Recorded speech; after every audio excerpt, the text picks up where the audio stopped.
The town may be kind of small, but these folks have big smiles and big hearts, and they know what it is to have simple fun down our way, where old-fashioned singing and homey gatherings make living mighty pleasant. If we're talking about embarrassing music, and Yeah, we are. my mom took me to see U2 play, That's not embarrassing. Justin. and I leave it out when I do things like this. And I guess Chris kind of just, with your help, gave me courage to admit it. Yeah. The first step is the hardest. Yeah. All right, I'll admit it. I like Simon and Garfunkel. There is no shame in that. Of course there's not. Tape's rolling.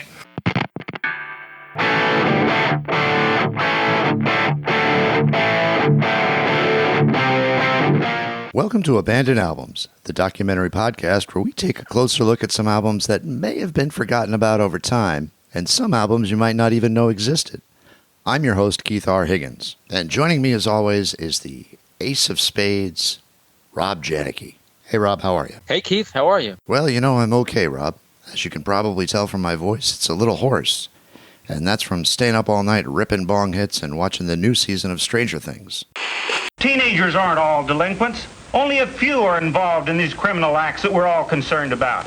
If these teenagers, who represent all of the rest, have the courage to come here, then I think we should invite them to help us stamp out this vandalism. Chicago is the home to many great rock bands and musicians, and you can now include the guys from Rookie among them. Their debut album is proof that good rock and roll, like good jeans and a good t-shirt, will never go out of fashion.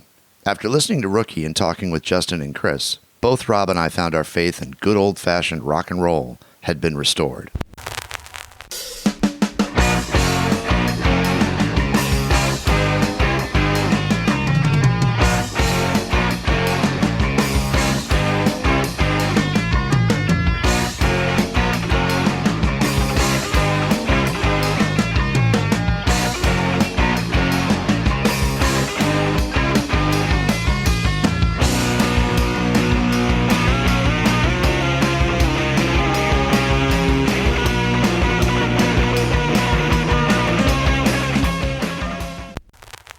Justin, Hello. how are you? Good. How are you? Good, nice to meet you. Nice to meet you, too. I'm going to get something from my throat. I'll be right back. How you doing, Justin? I'm good. How are you? Pretty good. Looks like you got some nice weather wherever you are. It's hot. I'm on the south side of Chicago, the southwest side of Chicago, I guess. Hot today. It's 100 degrees. Or yesterday was 50 degrees. That's the way weather's gone lately, right? Yeah. Oh, there's Chris. Chris is in the room. Hey, Chris. Hello. Hey, Chris. What's up, Keith and Rob? What's going on? Greetings. Thank you guys for taking the time to talk to us. Yeah, thank you. I love your fucking record. Thank you. Thank you. How did Rookie come together? Let's start on the very basic one for folks that don't. So Joe Bardnaro and a couple friends organized the band, and then they played for about 6 months or a year, and then they had Justin and I join, and we came in and helped them make the first record. I knew Joe when he was definitely under 21, and I'm a little bit older than him, and he'd be around the studio, the Treehouse Records, and we'd hang out a little bit. I'd show him what I was working on, the other way around, and got to be friends. That's something Rob said to me before you guys jumped on the call. You guys are young. I'm 24. I'm a little bit older than him. The reason I brought it up, actually, it's interesting that guys your age are into, that kind of sound. The music you play is a very, classic rock sound, sort of, basically it's got a 70s sound to it, and you guys are in your early and mid 20s. So I think that's really cool. I mean, did you all bond over that kind of music? Zoning into the 70s stuff was more of Joe, and me and Barrett, the engineer on the first record and now the bass player, we kind of came around. Those universes met because we liked analog recording. Did you actually record on tape when you recorded the record? It was tape. It was. Yes. Before I joined, they had done 2 songs digitally, and then we went over to the tape. I've recorded digitally, but I've never released anything digitally. I think I've always my whole life analog. I don't think that will change. So I think it's kind of just, that rock and roll stuff and that analog, they're hand in hand. So, Justin, what do you like about the 70s rock?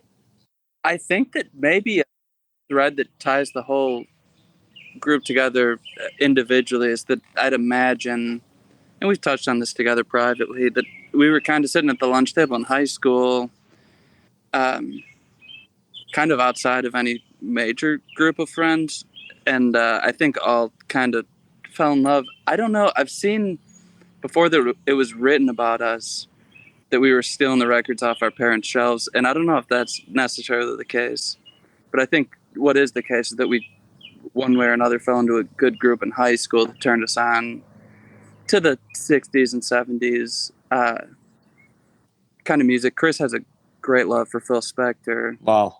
Well, yeah, with the caveat. I don't like his ways with the ladies. No. We could do without the whole murder thing. Yeah, I think so. I don't care for the music.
When you're recording digitally, you almost feel like you can make as many mistakes as you want, because it's going to get fixed. You can always like make that better.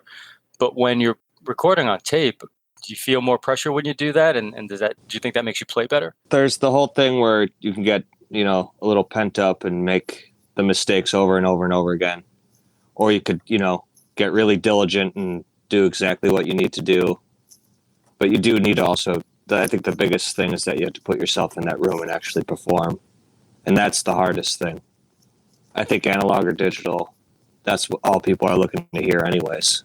Yeah. And it helps capture the live sound too, I would think, right? Is that oh, for sure. Gives you a little bit more yeah. I mean, all we want is to relate to people on a human experience, any artist, and that's what they're looking for. Is they are looking for you to, miss that hi-hat one time out of 8,000 times on a song or something. And people learn to love that stuff. Yeah. And if you listen to those early Clapton records from like the early to mid 70s, you can hear some bum notes there. Of course. And it adds a certain charm, and to your point, Chris, and honesty and connection to the artist that I don't get as often these days.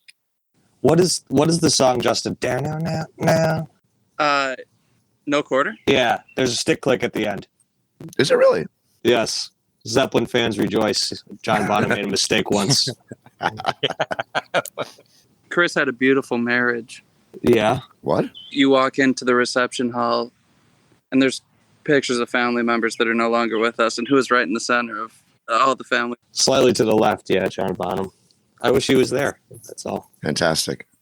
And I lost my fucking question again. You'll have to forgive me. I've been battling something for the past 24 hours. So you guys you went out with Cheap Trick. Yes, we did. Knowing the music that you love and who they are. I mean, that had to be, I'm guessing, just an amazing experience. The whole like celebrity shock or whatever it's called went away so quickly because we walked into the first venue and Rick Nielsen's just like, "Who the fuck are you?" And that was the whole like, oh, it's they're people too, right. And everything it all came crashing down, and quickly realized that they were friendly and really nice to work with and easy. Yeah, it was great. One time he let me play Rick let me play his 59 Les Paul on stage, which was really cool. Wow. On stage, no less. Yes, he let me play a show with it, but I used those little rubber stoppers over the straps. I was playing the first song and they both popped off, and I think within the middle of the second song I took it off. I'm like, not dropping this. It's worth more than the house I'm renting. So Yeah, right. a Gibson, nonetheless, where the headstock could crack off if you breathe on it wrong. One of my most important duties is to make appointments with the president. It takes judgment to tell which caller should be given 15 minutes and which one should take his problems to someone else in the firm. Sometimes it takes every ounce of tact I can muster to keep everyone contented. How long did the album take to record? What was that process like for you guys? Well, if we joined in 2017, was it, Justin? I think it was 2018. Chris and I played our first show together with the guys. They were together a little bit before us. Our first gig was December 28th. Yeah. Was it 2017? Then 2018 was the first full year. Might be what it was, yeah. Some of it was done, but I mean, I think we worked on it for a solid year, at least up until January of 2020. And then the Bloodshot rushed to release it, which was kind of them. Smash Plastic, the people that made the vinyl record, rushed it as well. We thank them for that. Sadly, it came out in March. Yeah. It's the time I'm putting a record out on Friday the 13th. March 13th, 2020. And just as the world collapsed. Yeah. There's this picture of Dimitri consoling me on the side of a gas station on a curb, sitting on a curb, that I need to get framed because it just encapsulates how it was feeling. I mean, so much worse things to say, but I mean, COVID did kick our ass. It sure did. I mean, everyone, especially so much has been written and spoken about the younger bands coming up who just got walloped by it. And everyone was saying, like, what's going to change and these new normals. And I mean, I don't want to sound like an idiot, but I was like, I'm not sure what's going to change, really. You know, we're all a band of brothers, etc. And, you know, now 3 of the guys are gone.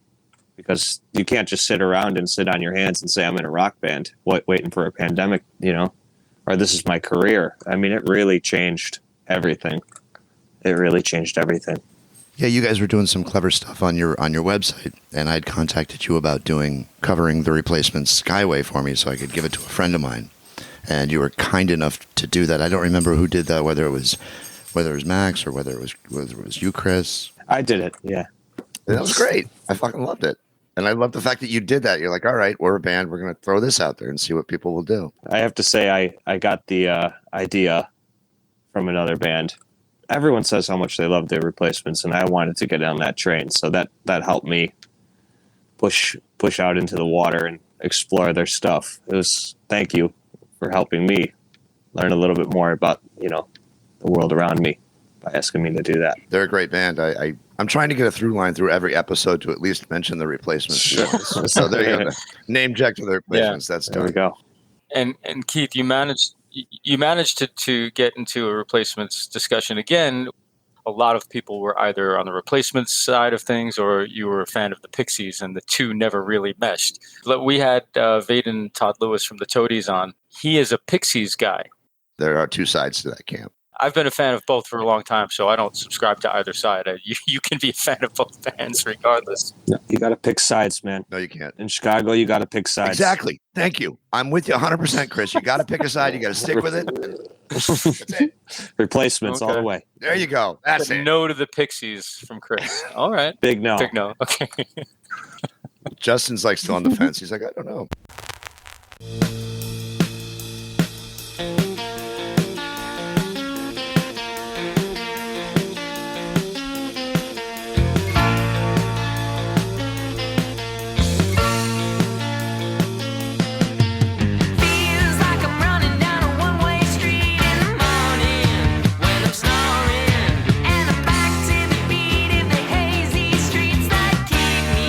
From yawning, what she said, it's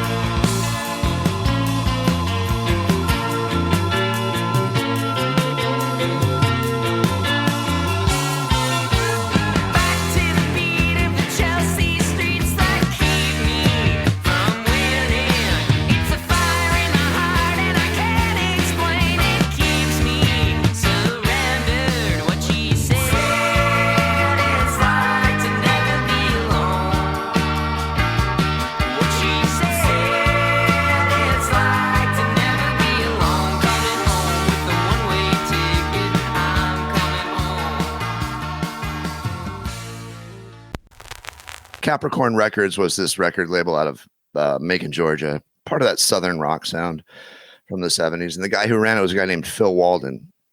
And every year he would have this big barbecue with all the label guys would come, and a couple bands would play. And I said, your sound, if I went back into like the mid 70s, I could see you guys playing Phil Walden's barbecue in Macon, Georgia, because it's that type of sound. Yes. So my question is, what did you guys listen to growing up? Zeppelin. But we all listened to Zeppelin. I kind of strayed off a little bit after that into more Grateful Dead type scene. Allman Brothers I love. That's what I got interested in. But I think that Zeppelin would be at the center of the Venn diagram for all of us, right, Chris? Yeah. My mom showed me Ben Folds 5, and when I was really little, and I went insane for that. I think that was my first true love. I was liking bands like Motion City Soundtrack at the same time. I was loving Led Zeppelin, but I'd like all sorts of stuff. Really eclectic taste. We all consider ourselves eclectic when we have, a country record on our shelf and, a heavy metal one. But I think, like, if you're listening to, 2000s pop and all the classic rock bands, that's way stranger. It's hard to grow up listening to just one thing if you're going to ever expand, right? But it's easy to fall into that trap. Like when I was a kid, you were into metal or, kind of rock and roll, maybe like old school rock and roll or pop music. Like you couldn't really deviate. But the first 3 bands I saw live in my life, I was 11 to 12 years old, and I saw all 3 of these bands in the same year. Iron Maiden, Duran Duran, and Prince. Yeah. There you go. What the hell is that? But that's exactly what you two were talking about. Like that diversity is probably, one of the reasons you guys sound the way you do, which is refreshing, actually. I think that's the core of your sound, and what makes it cool to me is that you're influenced directly from the source. I'm using hand gestures for no reason because it's a podcast, but you're going right to the source rather than that middle ground where it could be you're influenced by Queens of the Stone Age, which is not to say that you're not influenced by them, but to hear you guys talk, you're talking about the original, and that comes through in your music for me. I hear that, so kudos. We had one that I kind of know personally from high school say that we're classic rock revival, and I don't know what it means, but our best guess in the van when we're having fun would be that it means that we love the Black Crowes and hate Zeppelin. We put Black Cherry on in the van kind of to hype us up after maybe we're tired after a show to drive back to the hotel or the Airbnb that we're staying at. You know what? I'm glad you brought that up, Justin, because that's a really interesting question I have. How has Airbnb influenced the tour thing for you guys? Because I think if it's me, I would rather stay in a house than a hotel, even if it's only for a few hours. I booked a trip right before COVID. This is probably the greatest silver lining that COVID offered any of us in Rookie, at least. And we had to cancel it. Airbnb canceled it, the host did, because of COVID. Sure. And I got all the credits back, plus some. And we've been very fortunate to cash in on that on the road a couple of times now. Great. Did you talk about the camping, Justin? No, but we did a lot of camping this tour too. Yeah, we camped well over half the tour. It was great. Really? I'm not a camping guy is a hotel for me. I'm not a camp guy. That's what a lot of people say. But I would imagine being a tour manager and booking campgrounds can't be. I mean, if you're playing a bunch of cities, it's like, all right, well, we got to go off this path and go to this campground. Mm-hmm. How does that work? Tour managers aren't allowed. We don't want them. Yeah, tour managers a lot. We do all that in house. So do you guys run everything? Like, are you kind of self-sufficient that way outside of the label? Like, is it just you and just the band? No label anymore. Wait, what? Bloodshot Records does not exist anymore. That was another casualty of COVID. Hold on. Yeah, I didn't know that. Bloodshot Records is no more? This would be over a year for it, right, Chris? Yeah. I don't know how public they've been about anything, but it's definitely done. Wow. And I don't think that's restricted information. It's definitely not. But it went belly up and it went fast and hard. I mean, Wow. Yeah, just That's a shame. I thought. yeah. Rep sent us an email that's like, my hands are clean and I'm out, and that was it. It's really not all that surprising, really, if you consider what happened and is still happening in the music industry now. Because of COVID and since there's just a ton of wreckage from that. I don't want to get on a Bloodshot thing, but they had such a great niche. They were this great label that did, roots rock, Americana stuff that wasn't really being serviced by majors. The people that we worked with over there were fantastic to us. That's something I can say. The people that we had the closest to us were great. Yeah, that's good to know. I mean, so many bands that we've talked to as well. And again, this is why, it's very cool to be able to talk to different people so often. Their experiences with their labels were usually pretty horrific. And that was usually long before anything like COVID had ever happened. So it's nice to hear that you guys had at least a good relationship with the people that you worked with. Look who's talking. Why, someone ought to take you across his knee and give you a good spanking. Maybe you're the one to do it. So it's the band that's doing you guys are just doing everything on your own at this point then? We are up to some big stuff, but we cannot say. We have a bit of an NDA going, but I think you'll be pretty stoked to see what's up. Awesome.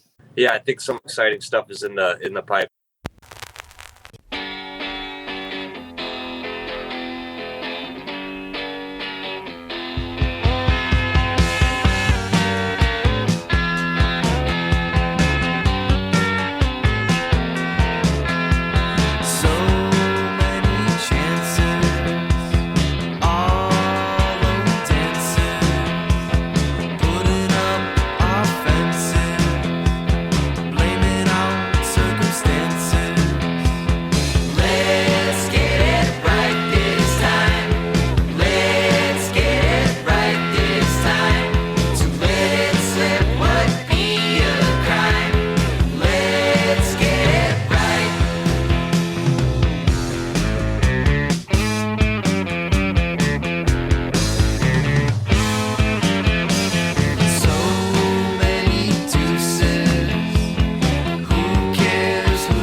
And then you played the Bowery Electric. Yeah, quite the experience. I'm in New York, yeah, and that place is a pretty interesting spot too. So what was that like?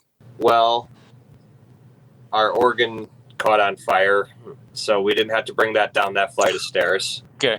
And then we bring some stuff down there. And we're like, this stage is, it's just us and Local H, but Scott of Local H plays with a pretty big rig, and that stage is so small. We're like, we got to just share gear tonight.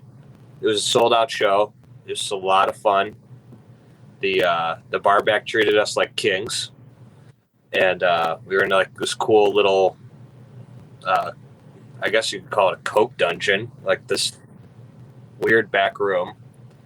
And the show was awesome, and they're like, get the hell out of here. We're like, okay.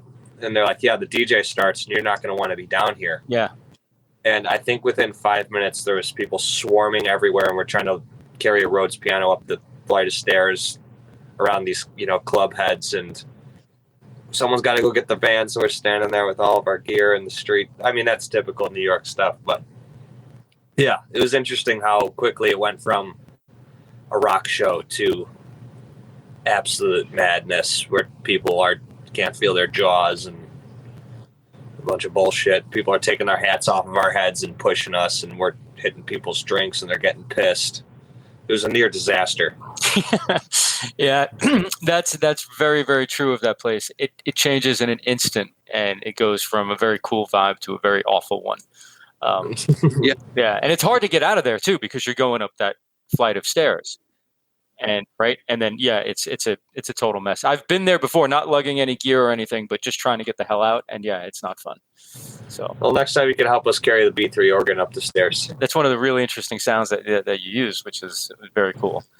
Yeah. Yeah, but a bitch to get up and down. I know. Yeah, I did. So worth it though. Absolutely, his sound is fucking awesome. I love that. Let's pump the brakes here. I think I heard something about an organ on fire. The van broke down in between Jacksonville, Florida, and Charlotte, North Carolina, and we hurried and rented a minivan and brought the bare essentials and left the trailer in Orangeburg, South Carolina, and left the organ there. And then after the Charlotte, we drove back to South Carolina to go up to Connecticut, and that was the first gig. What do you think it was? 5 days, Chris, probably? Yeah, so we're so stoked to have it. So we cracked the organ out, got it on stage, and there was crazy traffic getting to that Connecticut show. So we're hurrying to a sound check, and we get the organ all loaded up on stage, and it's not functioning. And I can say these words were only spoken one time on tour. My organ's burning. Thank God it was only one time. Yeah. Every rock band needs to go on tour and someone needs to say my organ's burning, and I'm concerned. Which one would be the question that comes back? That's such a Spinal Tap thing to hear and have happen. I mean, it's not the drums, but to have an organ just burst into flames, in essence. It smoked like, for sure. Thankfully, the world's greatest organ tech lives here in Chicago, so it's in good hands, and it'll be back. Rookie fans, rest assured. How old is this organ? It's hard to pinpoint exactly when it's from, but the interesting story that this organ holds is that it belonged to Rick Danko, the bass player of the band. Get the fuck out. Yeah. Wow. Oh, it's insane. I'm in a little bit of awe here. I'm getting a little choke. I'm a little verklempt at the moment. How did you land that? That's a good get. I grew up on the southwest side of Chicago. I'm actually at my folks' place right now.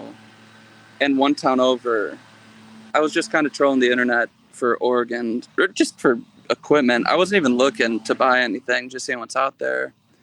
And just right down the road, someone was redoing their basement and this organ sitting down there. I went over the Price is Right and I purchased it, and it was all the way loaded into the trailer before he mentioned, because he thought I was too young to know who the band was.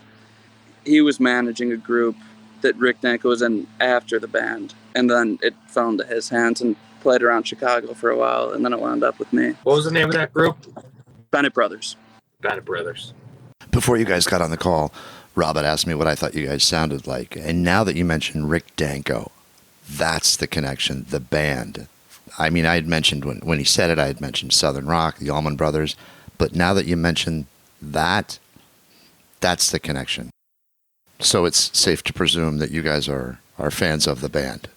Huge. Yeah, big time. Chris, you mentioned that you're working on things that you cannot disclose currently, but is there anything you can anything you can say, maybe the sound or direction of what's next without giving anything away? Well, I guess why I'm so happy to hear about the band compliment is because if there was just all these elements of 70s music, and people were always trying to put this power pop thing on us, and we made the mistake of kind of misguiding people a little bit. That's what we do. I think it is closer to singer-songwriter Americana kind of stuff, and we are definitely heading in a direction where there's still rock songs and there's still stuff like that, but it's not as, I think we're dropping some of the cockier elements, and the more macho bullshit is kind of going away, and we're getting down to our roots, and hopefully we're setting up on a dirt floor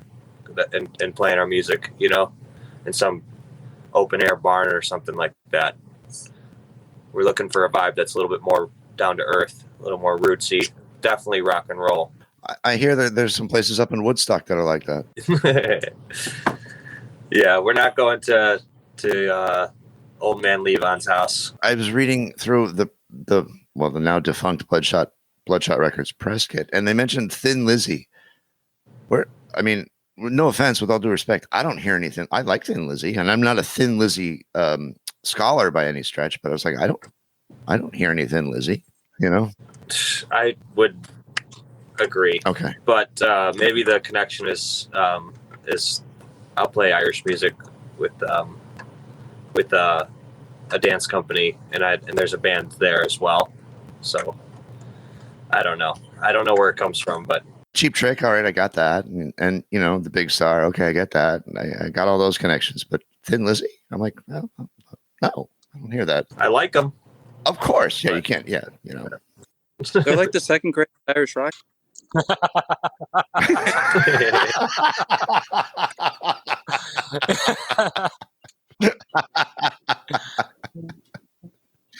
That was good. That's a good one. No, my other bandmates in the other group absolutely adore them, and I love them too. It's apples to oranges with the U2. That's Yeah, a good that's one. right. Or do we need to pick sides?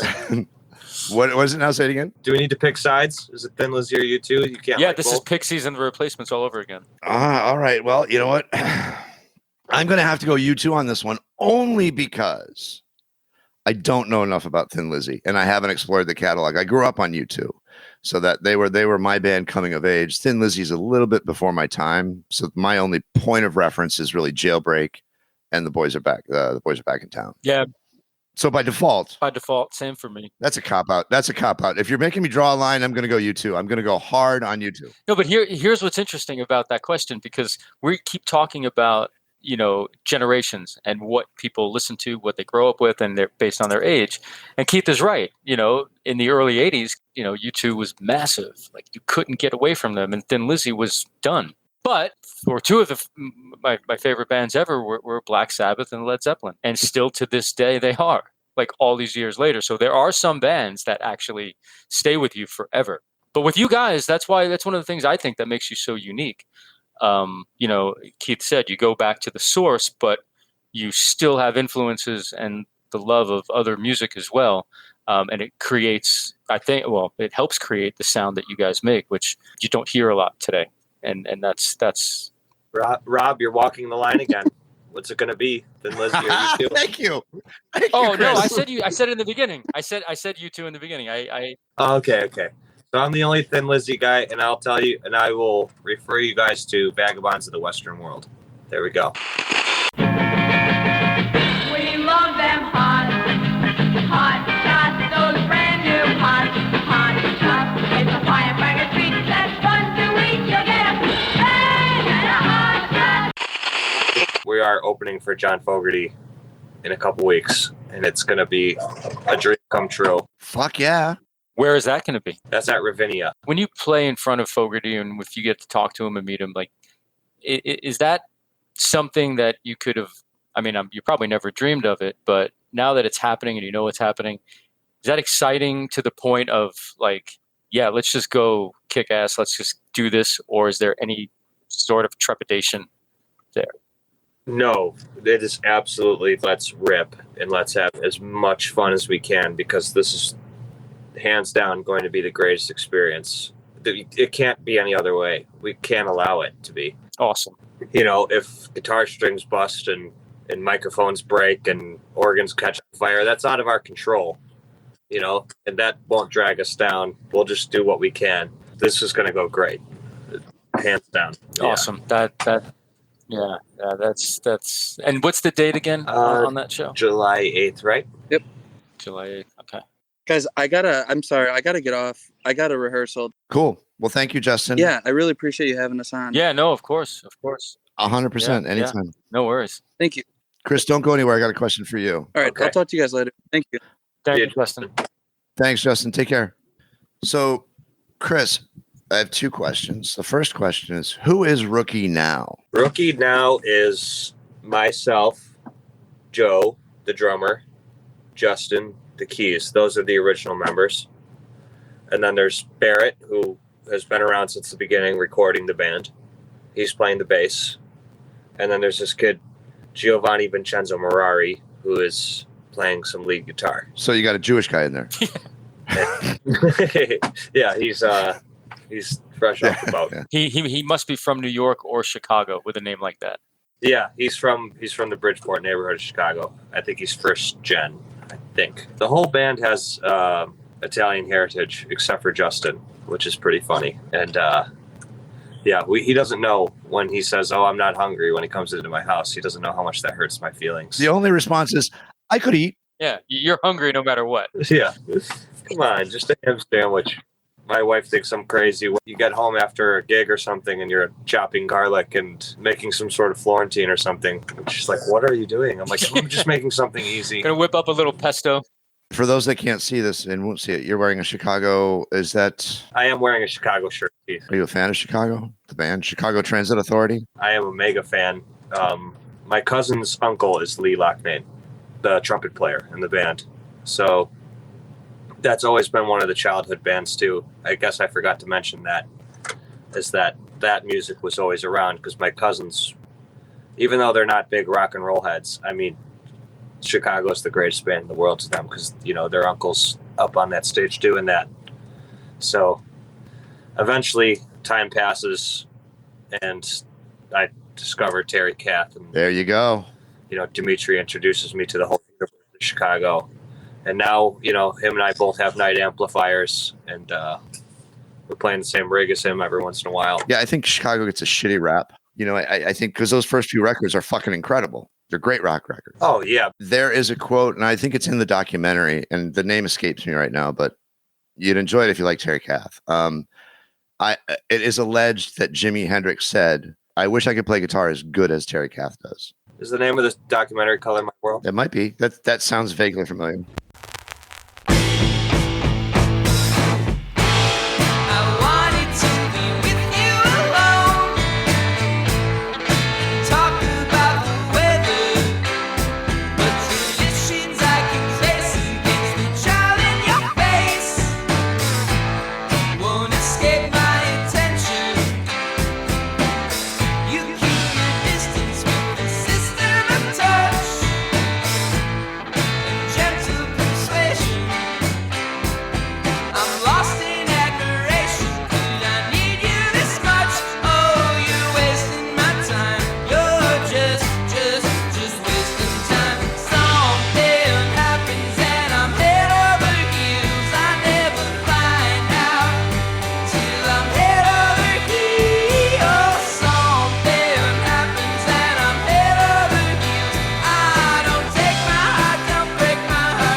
You know, Chris, tell us a little bit about how your cover of Head Over Heels by Tears for Fears came to be. That was one of the first things I actually did with the band.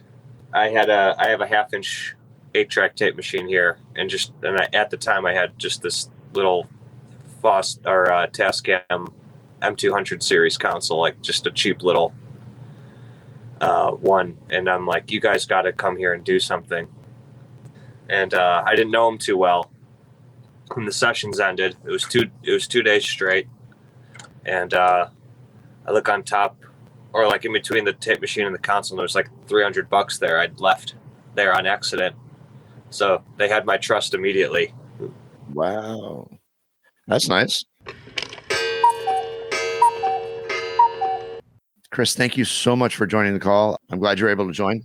Thank you, guys. It was really nice to meet you both. Nice to meet you as well. And if I didn't say it, I'm going to say it now, and I'm not blowing smoke up your ass. To my ears, you're the most authentic rock band that I've heard in a long time.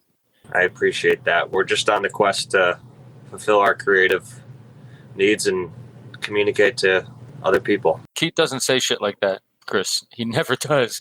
Keith, he's usually telling me I'm a little bit too much, into the music, and Keith is a little bit more, level-headed, I guess. So for him to say that, that's absolutely, I appreciate that, Keith. As far as music goes, and I said this a couple of times already, but I'll say it again, it is authentic, and it is interesting, and it comes from the heart. There's no other way your music can sound the way it does. Because if you were trying, if you were trying to create something specific, it would almost be false, if that makes sense. Yes. And it doesn't, and it does not come off that way. Like, it's legitimately, when you guys get in the room, that's what comes out, and it comes across on the recording. So I love the fact that it has that sound, and it's 2022, and nobody else is really sounding like that, because it's real. I don't know what else you can ask for from a band except, honesty. Thank you. I appreciate that, Rob. We are trying. We're trying. We'll always try, no matter what. Appreciate it, Chris. Thanks so much. Thanks, Chris. Thank you, fellas. Wait, I don't know how to leave. Oh, there we go. See ya. Take care, man. Many thanks to Justin and Chris and the rest of the guys at Rookie. The songs you heard during this podcast were Introduction to, Sunglasses, One Way Ticket, and Let's Get It Right. Those songs can be found on Rookie's debut album, which is available to stream wherever you stream your favorite music. The song Head Over Heels is a Tears for Fears cover, which can also be streamed wherever you stream your favorite music. Abandoned Albums was recorded at Thunderlove Studios. Produced and written by Keith R. Higgins and Rob Janicki. Engineered and mixed by Steve Beasley. Edited by A.J. Royce. Original music by Mike Pellegrino. If you like what you've heard, be sure to subscribe and follow us on social media. At Twitter, we are at Abandoned Albums, and on Instagram, we are at Abandoned_albums. As always, thanks to Rob Janicki, S.W. Loudon, Nathan Sage, Steve Beasley, Mike Pellegrino, Farina Bella, Peyton and Michael Janicki, and of course, our executive producer, Rufus Thunderlove.